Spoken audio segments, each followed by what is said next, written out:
আমি আজকে আপনাদের মাঝে এসেছি সমকালীন কিছু বিষয়ে কথা বলতে। শীত ও বাতের ব্যথা। আমাদের সবার মধ্যে একটা প্রচলিত ধারণা আছে শীত আসলে আমাদের গিরার ব্যথা বেড়ে যায়, গিরার আড়ষ্টতা বা জাম ভাবটা বেড়ে যায়। এই ধারণার সাথে আমাদের কিছু বৈজ্ঞানিক প্রমাণও আছে, এবং এছাড়া বৈজ্ঞানিক প্রমাণ ছাড়াও কিছু কিছু কারণে কিন্তু বাড়তে দেখা যায়। যে কারণগুলির কারণে সাধারণত বাতের ব্যথাগুলি কিছুটা বাড়ে শীতকালে, তার মধ্যে একটা হচ্ছে ব্যারোমেট্রিক প্রেশার। আমাদের পরিবেশে যে বাতাসের যে চাপটা থাকে এটার কিছুটা ভিন্ন দেখা যায় শীতকালে, এর কারণে কিন্তু গিরা ব্যথা এবং ফুলে যেতে পারে।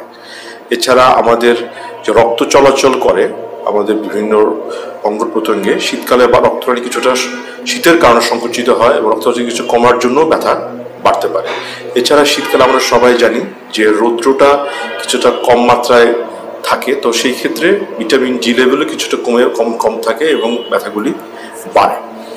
এছাড়া আমরা যেটা বলি অনেক সময় কিছুটা শীতকালে আমাদের কিছুটা সিজনাল আমাদের মুড বা মনের কিছু পরিবর্তন দেখা যায়। তো অনেকেই বলে থাকছে, কিছু কিছু গবেষণায় দেখা গেছে যে সিজনাল অ্যাফেক্টিভ ডিসঅর্ডার হলো এক ধরনের মানসিক রোগ, অনেকে এই শীতকালীন সময় আক্রান্ত হতে পারে। সেক্ষেত্রে দেখা যায় শীতকালীন সময় তার কাজ করতে ভালো লাগবে না, তারপরে সে বসে থাকা এবং কিছুটা মনে হতাশা দেখা দিতে পারে, তখন দেখা যায় তার ব্যথাগুলিও বাড়ে। তো এগুলো হচ্ছে কিছু বৈজ্ঞানিক যে ধারণা করা হয় যে কারণে শীতকালের ব্যথা বাড়ে। তবে এই পর্যন্ত খুব বৈজ্ঞানিকভাবে যে ব্যথাগুলি বাড়ে খুব অকাট্য যুক্তির মাধ্যমে প্রমাণিত না, তবে ধারণা করা হচ্ছে এই ধরনের কারণগুলিতে শীতকালে আমাদের গিরার ব্যথাগুলি বাড়তে পারে। খাবার এবং বাতের ব্যথা যদি বলি, সেক্ষেত্রে আমাদের কিছু কিছু খাবার আছে যে খাবারগুলি খেলে আমাদের প্রদাহটা কিছুটা নিয়ন্ত্রণে থাকে বা প্রদাহকে নিরোধ করে, আর কিছু কিছু খাবার আছে যেগুলি আমাদের ব্যথাগুলিকে বা প্রদাহগুলিকে বাড়িয়ে ফেলে। যে খাবারগুলি আসলে আমাদেরকে ব্যথাগুলি বাড়া থাকে তার মধ্যে আমরা যেটা বলি লবণ, তারপরে চিনি বা চিনি জাতীয় যে ধরনের খাবার বেশি থাকে, যেমন সুইট ব্রেড যদি বলি, এই ধরনের খাবার। তাছাড়া আমাদের গাউট নামে একটা বাত আছে, সে বাতে কিন্তু আমাদের গরু খাসির মাংস খেলে কিন্তু ব্যথা বেড়ে যেতে পারে। এছাড়া আমাদের ফ্রুক্টোজ কন্টেনিং ড্রিঙ্কস, যেরকম আমরা বলি বিভিন্ন রকম ফলের জুস যেটা পাওয়া যায় বাজারজাত, সেগুলি খেলেও কিন্তু আমাদের গিরা ব্যথাগুলি আর কোনো ক্ষেত্রে বেড়ে যেতে পারে। তো এইসব ছাড়া আমাদের কিছু কিছু খাবার আছে যে খাবার খেলে আমাদের বাতের ব্যথাগুলি নিয়ন্ত্রণে থাকতে পারে বা ভালো থাকতে পারে। আমরা প্রথমে বলে থাকি ওমেগা 3 ফ্যাটি অ্যাসিড, এটা আমাদের বাতকে নিয়ন্ত্রণে রাখতে সহযোগিতা করে। এছাড়া আমরা সাধারণত বলে থাকি যে শাকসবজি, যেমন ফুলকপি, বাঁধাকপি, বিভিন্ন রকম যে শাকসবজি, লাল শাক, এই খাবারগুলিও কিন্তু আমাদেরকে বাতের ব্যথা নিয়ন্ত্রণে সাহায্য করে থাকে। আমাদের অ্যান্টি ইনফ্লামেটরি হিসাবে আমাদের শরীরে এই ধরনের শাকসবজিগুলি কাজ করে থাকে। তো আমাদের যে প্রচলিত ধারণা যে গাউট নামে বাত সাধারণত শাকসবজিতে বাড়ে, এই ধারণার কিন্তু পরিবর্তন হয়ে গেছে এবং বিজ্ঞানের বিভিন্ন গবেষণায় দেখা যাচ্ছে শাকসবজি খাওয়াকে আরও বেশি উৎসাহিত করা হয়েছে। এছাড়া নিয়মিত কিছু ব্যায়াম করা এবং আদর্শ খাবার, আমরা যে ধরনের খাবারগুলি বললাম, এগুলো যদি সে নিয়মিত খায় তাহলে অবশ্যই তার বাচ্চা ভালো নিয়ন্ত্রণে থাকবে। বাতের ব্যথাটা কি কারণে হচ্ছে সেটার উপর আসলে আমাদের ওষুধটা নির্ভর করে। আমরা যদি দুভাগে সাধারণত বাতের ব্যথাটা ভাগ করতে পারি, একটা হচ্ছে প্রদাহজনিত বাত, যেগুলি রিমটয়েড আর্থ্রাইটিস একটা প্রদাহজনিত বাত, স্পন্ডাল আর্থ্রাইটিস, তারপর মেয়েদের হয় এসএলই, বিভিন্ন রকম বাতের কারণ আছে যেগুলো আমরা অটোইমিউন বা প্রদাহজনিত বাত বলে থাকি। এই ধরনের বাতগুলিকে আসলে নিয়ন্ত্রণ করার জন্য সবচেয়ে গুরুত্বপূর্ণ হচ্ছে ওষুধটা নিয়মিত খাওয়া। ওনাদের যার জন্য যে ওষুধটা দরকার সেই ওষুধ বা ডিজিজ মডিফাইং ড্রাগ বা ডিজিজ কন্ট্রোল করা ড্রাগ, যেমন মিথোট্রেক্সেল, তারপরে হাইড্রোক্সিক্লোরোকুইন, সালফাসালাজিন, এই ধরনের বিভিন্ন রকম ড্রাগ আছে যেগুলি আসলে খেলে বাচ্চা নিয়ন্ত্রণ, সেই ড্রাগগুলিকে সঠিকভাবে খাওয়া, নির্দিষ্ট পরপর কিছু পরীক্ষা করে ডাক্তারের কাছে যদি ফলো আপ করে তাহলে অবশ্যই নিয়ন্ত্রণে থাকবে। এছাড়া আমরা আরেকটা বাত বলি, সেটা হচ্ছে যেমন ডিজেনারেটিভ অস্টিও আর্থ্রাইটিস, যেটাতে অনেকেই ভুগে থাকেন, যেমন হাঁটুর ব্যথা, কোমর ব্যথা, যেটা একটু বয়স বাড়লে আমাদের দেখা যায় যে এই ধরনের ব্যথায় আক্রান্ত হয়। তার সাথে কিন্তু অনেক সময় আমাদের ওজনেরও একটা সম্পর্ক থাকে।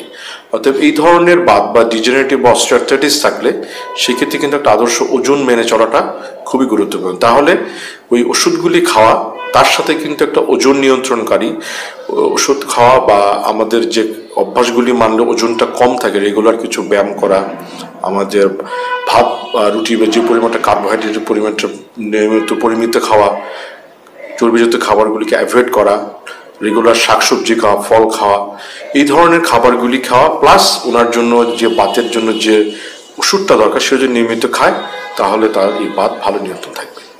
বাতকে একেবারে ভালো করে ফেলার ওষুধ নাই, তবে বাতকে আমরা নিয়ন্ত্রণ করতে পারি। তো কিছু কিছু বাত থেকে অনেক সময় একসময় খুব তীব্র মাত্রা হয়ে কমে যেতে পারে, ব্যথা কমে যেতে পারে, ওষুধ না লাগতে পারে। যেরকম রিঅ্যাক্টিভ আর্থ্রাইটিস, আমরা এই ধরনের বাত আছে, যখন ব্যথা খুব বেশি হয় তখন হয়তো ওষুধ লাগে, পরে হয়তো বা না খেলেও হয় ওষুধ। অনেক সময় গাউটের যে আক্রান্ত হয় তখন দেখা যায় মাঝে মাঝে খুব ব্যথা হচ্ছে 3-4 দিন, পরে হয়তো অনেক দিন ভালো থাকে।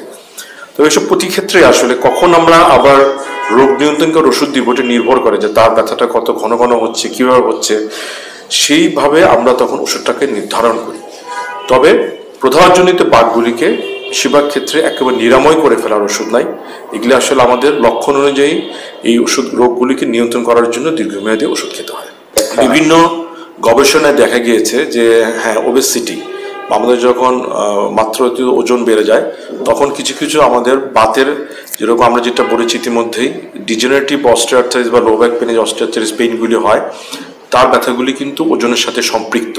যখন একজন ব্যক্তি দাঁড়াচ্ছেন তার ওজনটা হাঁটু এবং কোমর দিয়ে নিচে যাবে, অতএব সেক্ষেত্রে ওজনের সাথেই ডেফিনেটলি তার একটা যোগ আছে যে ডিজেনারেটিভ অস্টিওআর্থ্রাইটিসগুলি ওজনের সাথে সম্পর্ক।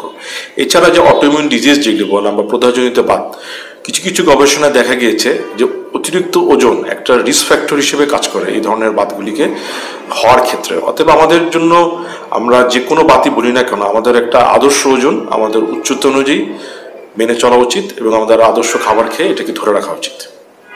আমরা অনেক সময় বাতের ব্যথা হলে বা ব্যথার ওষুধ খাই।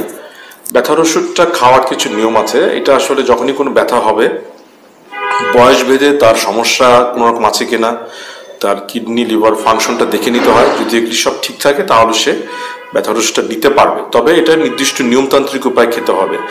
আমরা একজন রেজিস্টার্ড ডাক্তারের কাছে যাব এবং সে হতে পারে রিউমাটোলজিস্ট, অর্থোপেডিশিয়ান, যেই হোক, একজন ডাক্তারকে দেখিয়ে তারপরে আমরা তার প্রেসক্রিপশন অনুযায়ী ব্যথার ওষুধটা আমরা খাবো। মাত্রাতিরিক্ত অতিরিক্ত অথবা প্রয়োজন ছাড়া বেশি দিন ব্যথার ওষুধটা কারোর জন্যই সঠিক হবে না, এতে কিছু কিছু পার্শ্ব প্রতিক্রিয়া দেখা যেতে পারে। অতএব আমি মনে করি যে যখনই কোনো ব্যথায় আক্রান্ত হবে একজন রেজিস্টার্ড ডাক্তারকে দেখিয়ে তারপরে তার জন্য যথাযথ যেটা সেই ওষুধটা উনি নেওয়াটাই সঠিক হবে। এটা আসলে নির্ভর করে কী কারণে ব্যথা হচ্ছে। আমাদের আসলে ফিজিক্যাল মেজার্সটা বাতের ক্ষেত্রে একটা পদ্ধতি যেটা রোগটাকে নিয়ন্ত্রণে সাহায্য করে। আমরা যদি ভাগ করি, যেমন ডিজেনারেটিভ অস্টিওআর্থ্রাইটিস যেটা আমরা যেটা বলি প্রচলিত ভাষায় বয়স বাড়ার সাথে সাথে জয়েন্টে যে পরিবর্তন হয় এই কারণে ব্যথা হয়, তাহলে কিন্তু আমাদের যেমন কথার কথা যদি হাঁটুতে ব্যথা হয় তাহলে হাঁটুর আশেপাশে যে মাসল আছে বা মাংসপেশি সেগুলিকে সচল রাখার জন্য নিয়মিত ব্যায়াম করা উচিত। কোমরে যদি ব্যথা হয় তাহলে কোমরের মাসলগুলো শক্তিশালী করার জন্য নিয়মিত ব্যায়াম করা উচিত। আর যদি তার প্রদাহজনিত বাত থেকে, যেটা জয়েন্ট অনেক সময় ফুলে যায়, গিরা ব্যথা হয় তীব্র লাল হয়ে ফুলে যায়, সেক্ষেত্রে কিন্তু যখন ব্যথাটা বাড়ে ওই সময় উনি ব্যায়ামটা করতে পারবে না। ওই সময় তার প্রথমে তার ওষুধ খেতে হবে, তার ব্যথার মাত্রাটা কিছুটা কমে আসতে হবে। কমে আসার পরে অতঃপর উনি রেগুলার কিছু নিয়মিত ব্যায়াম করবে ওই ব্যথাকে কন্ট্রোল করার জন্য। কিন্তু প্রদাহজনিত বাতের মূল চিকিৎসাটা হচ্ছে তার বাত নিয়ন্ত্রণে ওষুধ খাওয়া, ব্যথার ওষুধ খাওয়া, তার সাথে তার ব্যায়ামটা যোগ হবে।